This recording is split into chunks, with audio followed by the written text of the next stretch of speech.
had fun with a lot of stuff back when I was in college. Right? It's easier to have fun when you're going to school, have less responsibilities. I had fun with an ant infestation. Might sound unusual, but it's true. I had a terrible, terrible ant infestation my senior year, like thousands and thousands of ants. Never considered calling an exterminator. Overjoyed that they were pouring into the house. Why call an exterminator? You don't call for backup, when you've declared war. Those ants march into a house of death. I used to like to lure them onto the kitchen counter with some maple syrup. Maybe they think it was a sign of peace. Maybe I wanted to sign a tiny little treaty with them. They were horribly mistaken. I'd let them gather, then I'd get a can of WD-40 to match. Hello, napalm. This is war, ants. I'd burn them, but I'd leave a few alive, and I'd watch them walk back into the wall and pretend they were sending a message to the Queen. He's gone mad, Your Majesty. He burned Richard. That's exactly how they talk inside my head. If you want to have fun with ants, but you don't want to actually hurt them like that, you can also just kind of psychologically torture them. I discovered how to do that as well. Take one ant, put him in a Tupperware container full of sugar, seal him in, and just start laughing. This is his worst nightmare. All the sugar he could ever want, nowhere to take it. Walk around and around, just losing his tiny mind. After like an hour, you take him out, throw him back on the anthill, and laugh some more. They're gonna have questions he can't answer.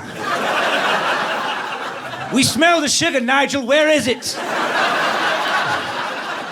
I do not know, sire. I do not know. Yeah, those ants were British. All ants are British because they colonize.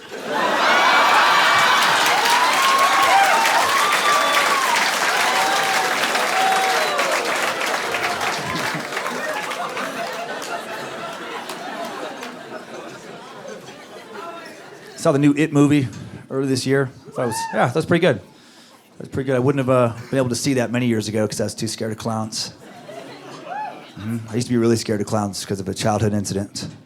When I was a little kid, about 7 years old, wasn't supposed to be watching, like HBO, those kind of channels, but I'd always try and sneak it.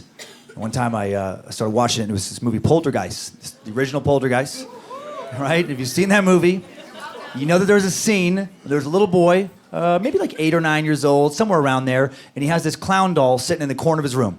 And then when the house goes crazy with all this like demonic activity, one night he wakes up and the clown doll's gone, it's under his bed, tries to strangle him.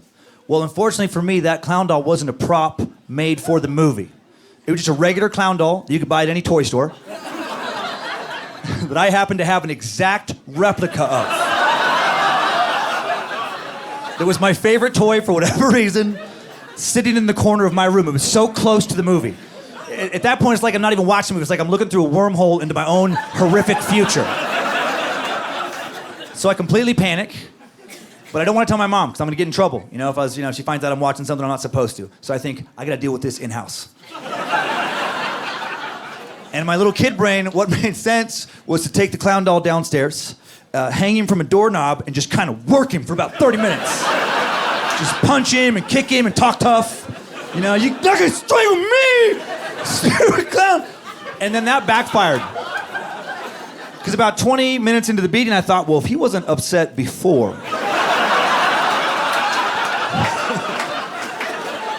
Now he's legitimately angry. He has a reason to try and strangle me. So I threw him in the trash. And that's where the story should have ended. And would have ended if my mom hadn't taken out the trash that night and thought, oh, hey, Danny threw away his favorite toy by mistake. I'll just put him back in the corner of his room while he's asleep. Worst case scenario. I woke up early the next morning to use the bathroom, about lost my mind. Clowny, magically back in the corner, staring at me, and he seemed angry. He seemed angry to me. Had recurring nightmares for weeks after that. Became phobically afraid of clowns for a long time. But then I got over it. You gotta face your fears, that's what they say. You got to face them head on. So I was proud of myself. A couple years ago, I didn't like it. It was hard, but I went to the circus alone. A couple clowns came out and I wanted to leave. They're pretty creepy, but I thought, no, you're not going to win again. I stayed for the entire circus performance, and then I had the courage, when the circus was over, to find one of those clowns and follow him home. Let's see how you like it. And I waited for him to fall asleep, and I snuck in his house, and I sat in the corner of his room. And when he woke up, you should have seen the look on his face. The smile was painted on, but the tears were real.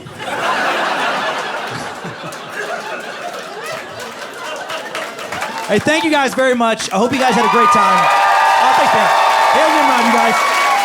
Thank you.